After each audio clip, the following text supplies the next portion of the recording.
IGN is celebrating its 25th anniversary. Hooray! FYI, that's the silver anniversary, so feel free to Venmo us the cash equivalent. At the risk of stealing our thunder, the Star Trek universe recently celebrated their 55th, and it got me thinking about a legendary and glorious time from deep in the hazy recesses of a century now gone. The mid-90s. During that hallowed age, Star Trek dominated the television drama landscape with tried and true space opera utopianism in 3 delicious flavors. You had The Next Generation, Deep Space Nine, and Voyager, all 3 of which overlapped with one another at various times, both in terms of their production as well as canonical timelines and characters in play. Each series moved us forward in time and built out what the Trek galaxy had to offer. But one thing remained constant throughout: a ship needs a captain. And the captains who saw Trek through the 90s, Jean-Luc Picard, Benjamin Sisko, and Kathryn Janeway, invariably served as the moral center of their series. And we're talking about shows that weren't afraid to moralize. Human being. Damn it. A lot has been said about the structural nature of each show's exploration of the universe. The Enterprise meandered around, Deep Space Nine stayed put and let the galaxy come to it, and Voyager had only one destination: home. Well, that is an illuminating Rosetta Stone for decoding how the shows were conceived and built. I think an even more interesting rabbit hole is each captain as a moral archetype. I'm a role model. I'm sure you are. Starfleet out. Not to mention how each maps to one of the 3 Freudian components of the psyche. Ego and id struggling for domination. If you're unfamiliar or need a refresher, those are the id, ego, and superego. The id represents your deepest needs, desires, and instincts. The superego speaks for the wants that society projects onto you, your duty. And the ego attempts to balance those 2 forces and make pragmatic decisions based on the information available. Even though Freud's theories are largely considered psychological bunk at this point, that setup does provide us a powerfully dope way to approach the Star Trek captains, and the concept of the 3 ethical doctrines. So let's do that. Why? Because it'll be fun. If there's any Trekkie in you, I sincerely think this theory will enrich future rewatches. Half Impulse, engage. No, wait, Half Impulse sucks. Warp 9!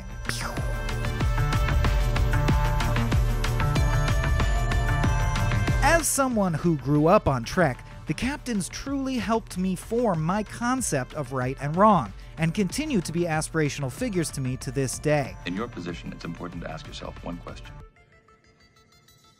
What would Picard do? Why does it have to be me? That's why I find it so fascinating that these 3 perfectly match up to what have been called the 3 ethical doctrines. And by that, I mean 3 basic approaches we've observed to the question of doing what's right. One model of ethics that ethicists and philosophers use describes 3 schools of thought on the subject: virtue ethics, consequentialist ethics, also known as utilitarianism, and deontology or duty-based ethics. What? In each case, the prompt is the same. How do you know what the morally correct thing to do is, especially in a complex situation? As a massive, long-running sci-fi series with a positive outlook on the future and deep interest in morality, Star Trek is pretty unique. TNG, DS9, and Voyager often dealt with exactly these kinds of ethical dilemma. And over the seasons, we got to know how each show's captain reacted, while always striving to do good as they define it. I'd pay any price, go to any lengths, because my cause was righteous. My intentions were good. So, 3 captains, 3 ethical doctrines. Yes. Who's which?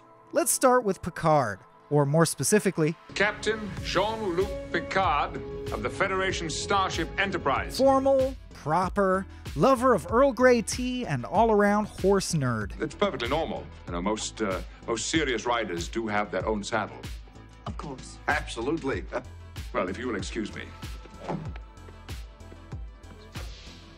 Amazing man. Captain Picard anchored the first Star Trek series to go a full 7 seasons, and his method of discerning the right thing to do usually involved a conference room meeting with his crew, Other comments? putting something on trial, Your Honor, a courtroom is a crucible. In it we burn away irrelevancies until we are left with a pure product, the truth. and a big, juicy speech. We evolved out of it because no one tried to impose their own set of... I'm sorry, this is becoming a speech. Picard is a classic deontologist. Or, if it's more accessible to you, he'd be the superego in Freud's model of the mind. That means he's a force for order, and tends to view moral quandaries from a broad, systemic vantage. The decision you reach here today will determine how we will regard this creation of our genius. It will reveal the kind of a people we are. What we do today may profoundly affect the future. When it comes to making tough calls, Picard isn't just thinking about his own feelings. But as a Starfleet captain, I can't allow myself the luxury of yielding to personal feelings. You can't seriously be We considering. must consider all options, Doctor, and not let our personal feelings impede our judgment. The Starfleet officers, we have all sworn an oath to uphold that principle, whatever our personal feelings. A captain does not reveal his personal feelings to his crew. I'm getting tired of hearing you say that. Nor is he focused solely on the matter at hand.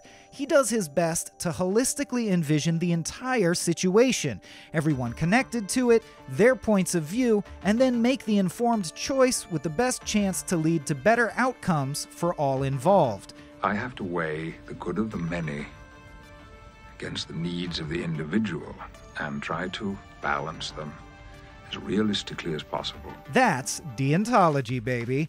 In Dungeons & Dragons terms, he'd be lawful good. In Freudian terms, he'd be the voice in your head that shouts at you to do those things your duty to society would demand.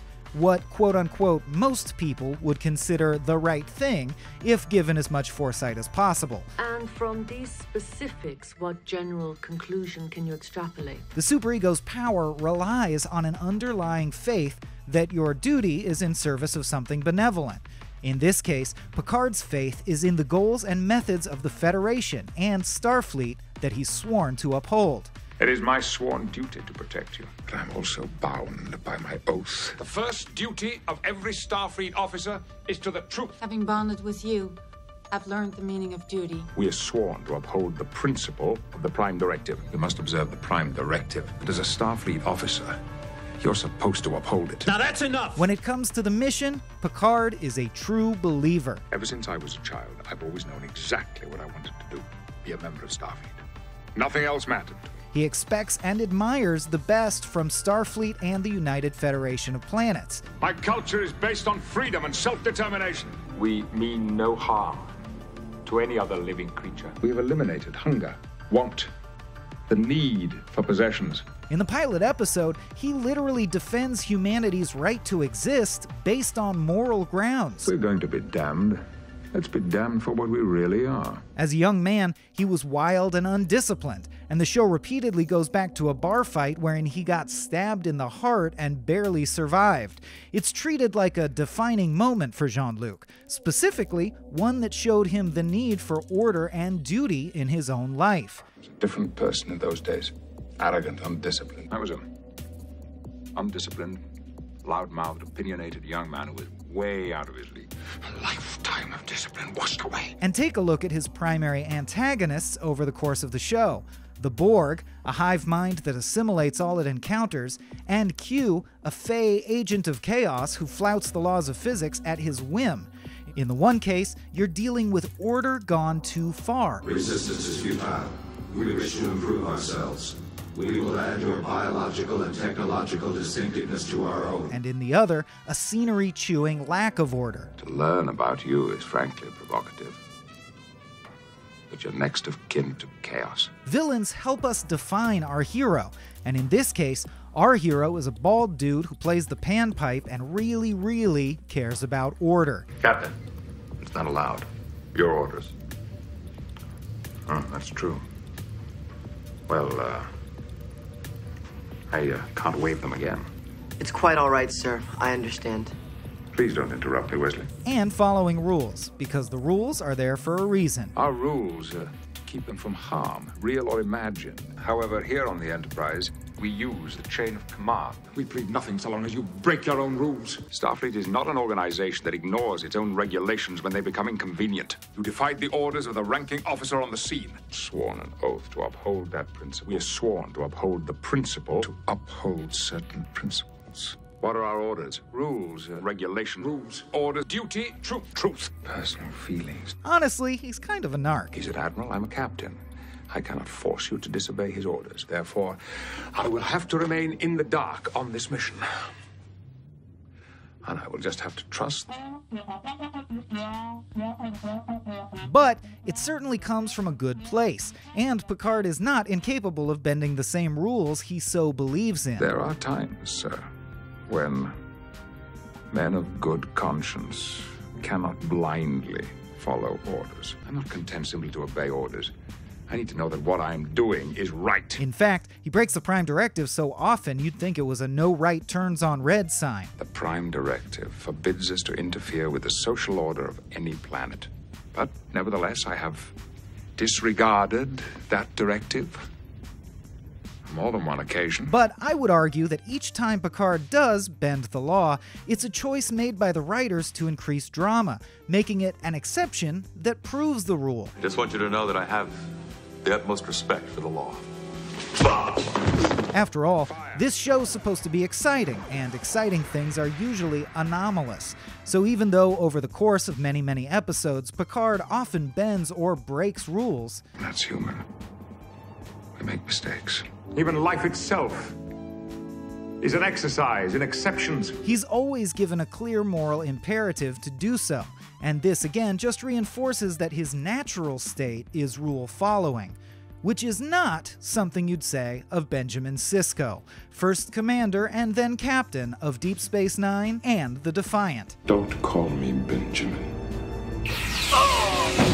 In fact, DS9 was in such a hurry to distance themselves from TNG that the two-parter pilot sees Sisko absolutely freaking hating Picard, which is honestly a really ballsy move and helps illustrate how two people, both trying to do the right thing, can come from wildly different places. In the meantime, however, I will do the job I've been ordered to do to the best of my ability, sir. Sisko is a virtue ethicist. That means his conception of what's right is built around virtues he hopes to possess or evince, his sense of identity. While Picard might help an ailing alien world because the Federation Charter demands it, Sisko would do the same thing, but for a different reason, because he thinks of himself as helpful, because he wants to embody the virtue of selflessness. Same result, different styles of thinking. Virtue ethics are a goodness that starts inside you and flows out into the world, whereas deontological ethics originate from society as a whole, then get assimilated into you from the outside. To put it another way, Picard does good because he thinks he should. Sisko does good because he feels like it. And Sisko is nothing if not more emotionally demonstrative than Captain Picard. Help me! Ow! Do you realize how incredible this is? Oh no.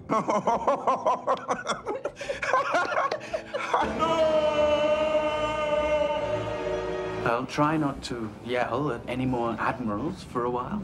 I wasn't yelling. I was just expressing my feelings loudly. I want to know what the hell is going on. Bring them back, Q. Now! I believe in people working together to find reasonable solutions to their problems. What the hell do you want from me? Oh, God. Klingons, humans, and Romulans. Excuse me.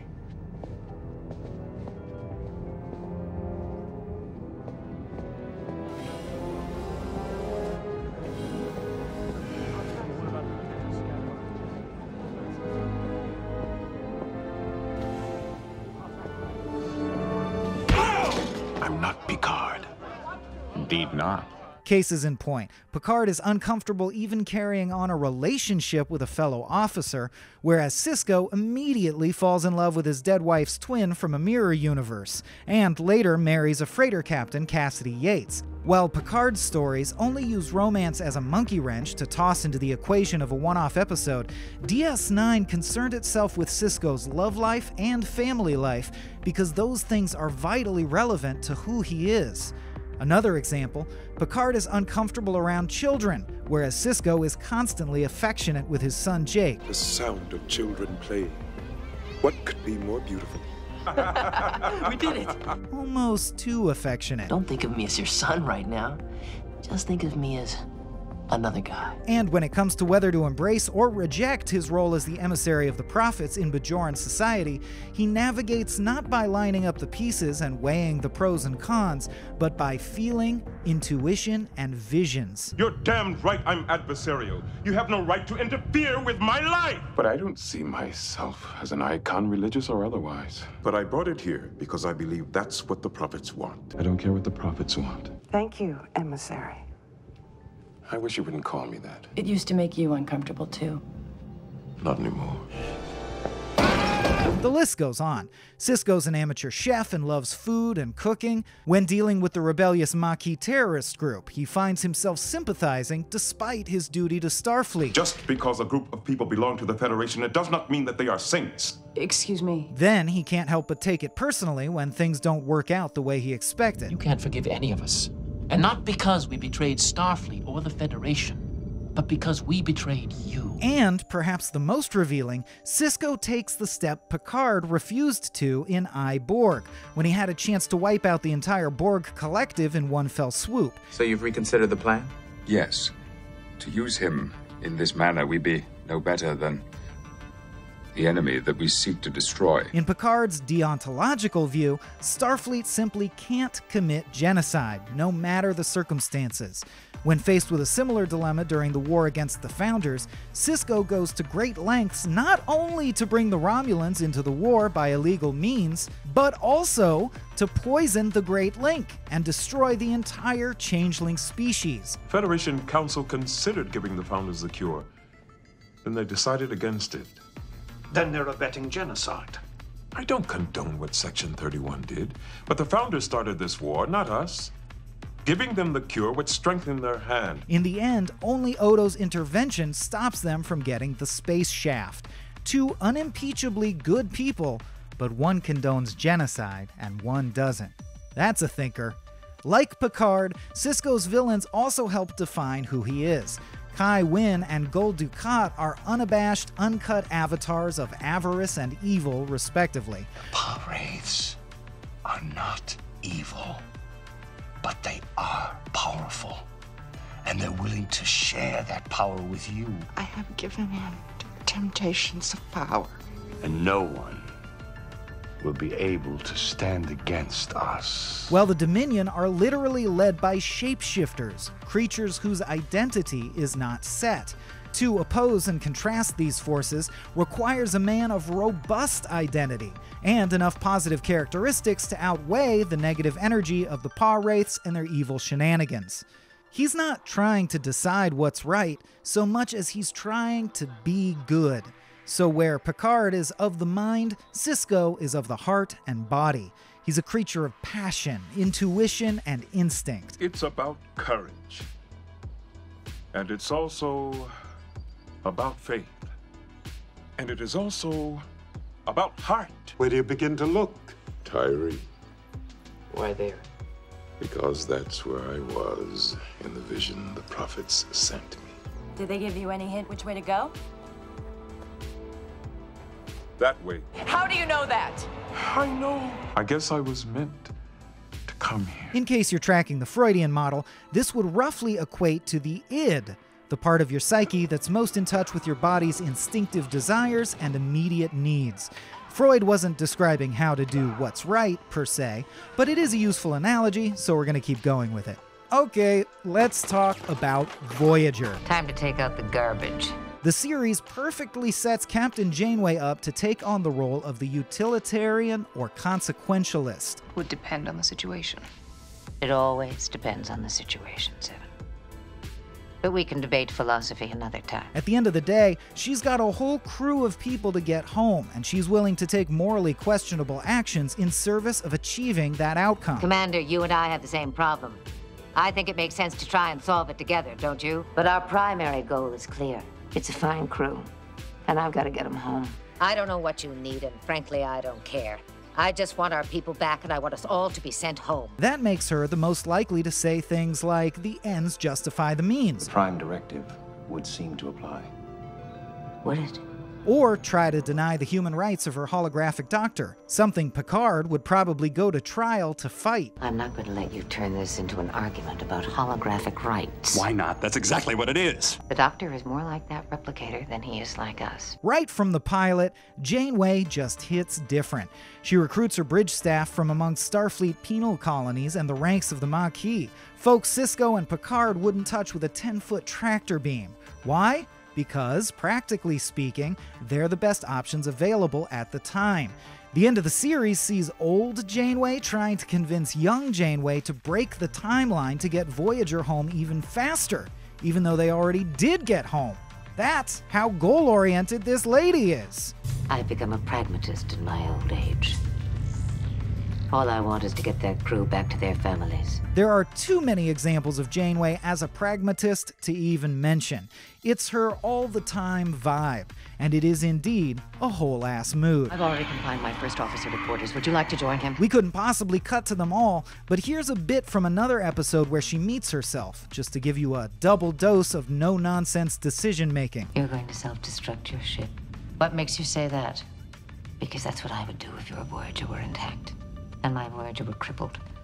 Then I'm glad we agree. Go back to your ship. I didn't say I agree, I said I understand. I'm not willing to let you make that sacrifice yet. This is my ship and my decision. Captain, I'm not going to let you... I've made my decision. Please don't make me call security and have you escorted off my ship because... you know I'll do it. Can you feel the efficiency, the utility? In Dungeons & Dragons terms, the neutrality.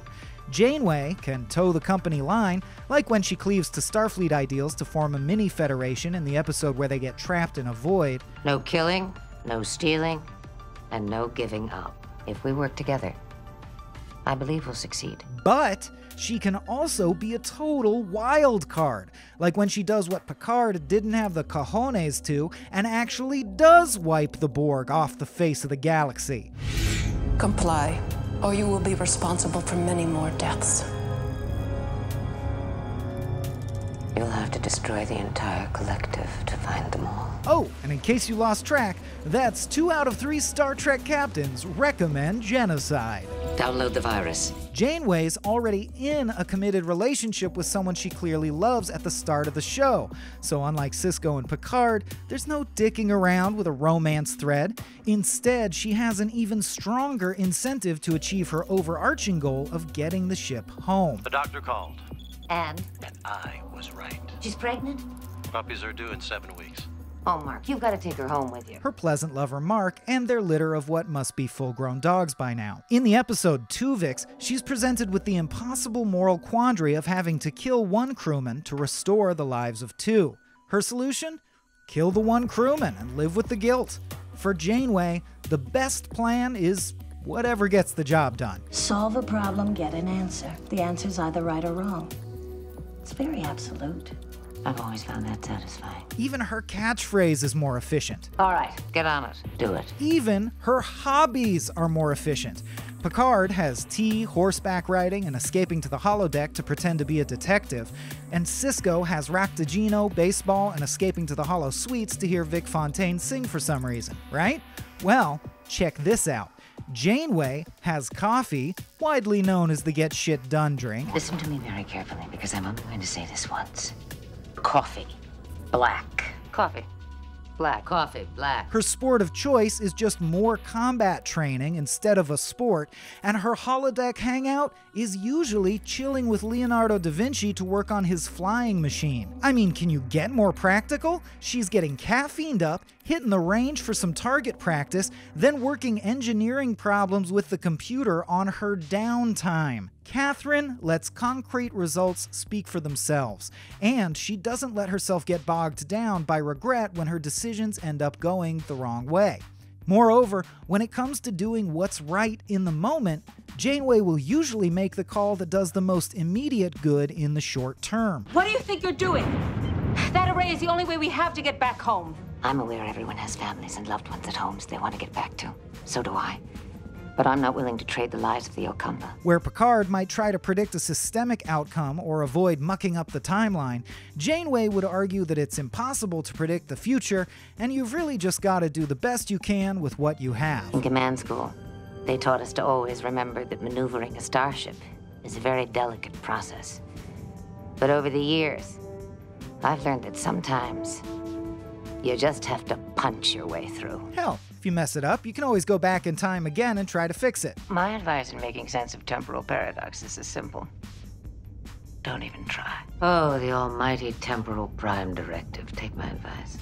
It's less of a headache if you just ignore it. Future is the past is the future. It all gives me a headache. If nothing else, we learn some things that'll help us next time. Even her love of Starfleet and the Federation comes from a practical place, focused on the positive consequences of exploration rather than the philosophical idea. We seek out new races because we want to, not because we're following protocols. But that is irrelevant. No, it's how we gain knowledge. We're explorers, too. Most of the species we've encountered have overcome all kinds of adversity without a caretaker. It's the challenge of surviving on their own that helps them to evolve. The Federation is based on mutual cooperation. The idea that the whole is greater than the sum of its parts. No big speeches, no visions, just getting the job done and a thermos of Joe. My mind is perfectly clear. She's married to her crew, her function. Kathryn still considers every factor like Sisko and Picard would, but she's the most ready to synthesize philosophy and instinct and make a straight-up common-sense call. In that regard, Captain Janeway is a utilitarian, most like Freud's ego, the part of your consciousness constantly balancing the needs of the id against the obligations of the superego, and finally taking action. It's very important that this crew be given a sense of hope. That's our most important job right now. Our top priority is drinking water. Second is shelter to spend the night. Janeway doesn't care if the solution is based on a hunch or objective analysis, as long as the problem gets solved, as long as the good gets done. You are fond of your little devices, aren't you? They've always served me well. If it's easier for you, you can also use the main characters from Futurama. Leela is the superego / deontology / Picard, Bender is the id / virtuism / Sisko, and Fry is the ego / utilitarianism / Janeway. See? Simple. Oh, and in Dungeons & Dragons terms, Sisko would most closely align with chaotic good and Janeway with neutral good. You can take our quiz at the end to determine which Futurama character / Star Trek captain / D&D alignment / ethical doctrine / Freudian construct you are. Not really, though. So there you have it. The secret formula woven into the bones of 3 of the best Star Trek series ever. Although we're arguably in another golden age of Trek right now, none of the current series are built quite so cleanly around the idea of a Starfleet captain as an icon of humanity doing good in the universe. To me, that will always tie these 3 shows together, like an ethical doctrines trilogy buried in Star Trek canon. Whew, damn. I gotta go rewatch DS9 again, if you'll excuse me. If you're still YouTubing, make sure to check out some more of our 25th anniversary pieces, or stay abreast of the latest in gaming and entertainment over at IGN.